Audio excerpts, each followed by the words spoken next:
De Heer zij met u en met uw geest.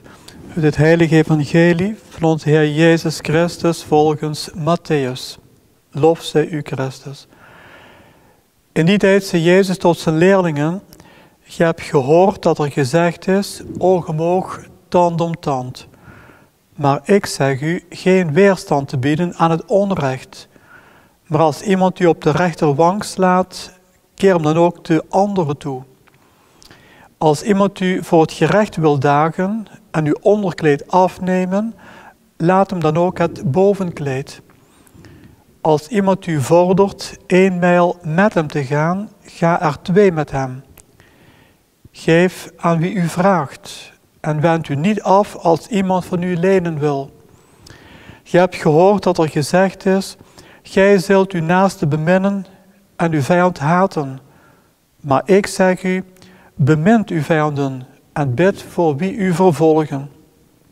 Opdat ge kinderen moogt worden van uw Vader in de hemel, die immers de zon laat opgaan over slechten en goeden, en het laat regenen over rechtvaardigen en onrechtvaardigen. Maar als gij bemint die u beminnen, wat voor recht op loon heb je dan? Doen de tollenaars niet hetzelfde? En als gij alleen uw broeders groet, wat voor buitengewoons doet gij dan? Doen de heidenen dat ook niet? Wees dus volmaakt, zoals uw Vader in de hemel volmaakt is. Woord van de Heer. Wij danken God. Elk evangelie is er om naar geluisterd te worden. Elk evangelie is er om in praktijk gebracht te worden.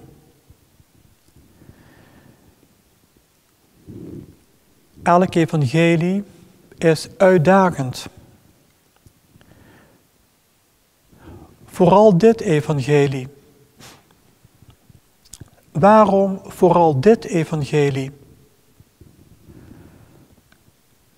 Gewoonweg omdat van ons iets gevraagd wordt wat in feite haaks staat op onze menselijke natuur.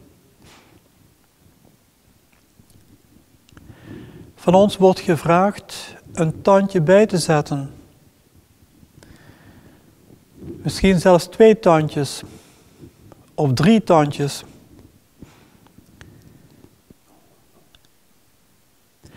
Probeer maar je vijanden lief te hebben. Gemakkelijker gezegd dan gedaan. Je hoeft nog niet eens een echte vijand te hebben. Misschien iemand die je minder goed ligt. Of helemaal niet. Niet per se een vijand in dat laatste geval, maar toch. De opgave is erg moeilijk. Onze menselijke natuur komt ogenblikkelijk in opstand om 1 stap in de goede richting te zetten. Toch wordt dit van ons gevraagd. Wie vraagt dit? God zelf, die spreekt. Jezus Christus is voor ons het voorbeeld. Hij zelf sprak en deed. Hij bracht in praktijk wat hij zei. Hij bad voor zijn vijanden. En nog wel vanaf het kruis. Vader, vergeef het hun, want ze weten niet wat zij doen. En wij staan in die navolging van Jezus Christus. Om te doen wat hij gedaan heeft. Geen gemakkelijke opgave. In de verste verte niet. Laten we daar duidelijk over zijn. En tegelijkertijd niet onmogelijk. Laten we daar ook duidelijk over zijn. Immers, wij staan in de navolging van Christus, Dat betekent onze gelijkenis met Hem. Maar we krijgen van God de genade om daartoe in staat te zijn. Niet dat die genade ogenblikkelijk bij ons gaat werken. Onze menselijke natuur speelt ons danig parten. Maar als we ontvankelijk zijn voor die genade en luisteren keer op keer naar Gods woord in de Heilige Schrift, dan zullen we ongetwijfeld gestaag groeien. Voor de meesten van ons gestaag. Ik spreek uit ervaring.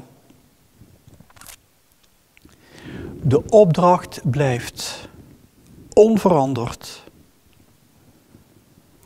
Laten wij proberen, broeders en zusters, dit evangelie, elk ander evangelie, ons eigen te maken. In ons denken, in ons spreken, in ons doen en laten. Gods genade staat daar garant voor, wil ons behulpzaam zijn. En als wij deze woorden gestaag, maar steeds meer en steeds vaker in praktijk brengen, voldoen wij in diezelfde mate aan die laatste opmerking in het evangelie van vandaag. Het einddoel van ons leven. Wees dus volmaakt, zoals uw Vader in de hemel volmaakt is. Niet dat wij die volmaaktheid hier op aarde zullen bereiken. Het zal nooit geschieden. Maar we mogen wel streven om die volmaaktheid zoveel mogelijk te benaderen. Ooit zullen we bekleed worden met die volmaaktheid. Niet hier, maar daar. Dat wil zeggen, daar waar God is. Als wij de hemelse gelukzaligheid voor eeuwig mogen genieten. Amen.